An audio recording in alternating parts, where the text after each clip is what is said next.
અમારે જીવન જરૂરિયાતની વસ્તુ લેવાની હતી એટલે અમે પહોંચી ગયા હતા ડીમાર્ટમાં. પણ જીવન જરૂરિયાતની વસ્તુમાં કાળીના લિસ્ટમાં આવે છે 2 ડેરી મિલ્ક, એટલે એને નાની નાની 9-9 રૂપિયાવાળી ડેરી મિલ્ક લઈ લીધી. અને આ મઘીને હે ને સુટકેસ દેખાણી નથી એટલે સુટકેસથી રમવાનું ચાલુ કરી દે, કેમ કે એને સુટકેસ તો બહુ એટલે બહુ ગમે છે. અને આ બાજુ હું અહીંયા બાસ્કેટબોલથી રમવાનું ચાલુ કરી દઉં છું, કેમ કે નાની હતી ત્યારે મને કોઈ લઈ નહોતો દીધો ને, એટલે આ વાસણો અસ્તવ્યસ્ત જોઈને લાગે છે કે દિવાળીની સાફ સફાઈ ચાલી રહી છે.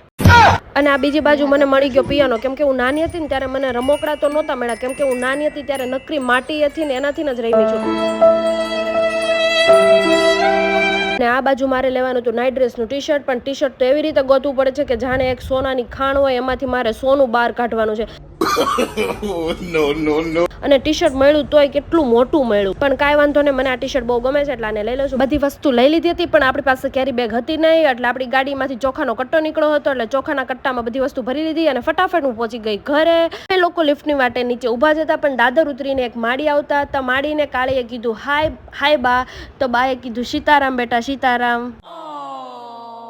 સાંજે હું નીચે આવી ગઈ હતી મારા નાના દોસ્તાર લોકો જોડે ફૂટબોલ રમવા માટે. આ બાજુ ફૂટબોલ તો રમતા જ હતા, જોડે આણે કુસ્તી રમવાનું પણ ચાલુ કરી દીધું. નાના ઢીંઢા પેન્ટ રહેતું નહોતું, છતાં એ ફૂટબોલ રમતો તો. બસ આજ માટે આટલું. નેક્સ્ટ વિડીયો માટે લાઈક, શેર, સબસ્ક્રાઇબ.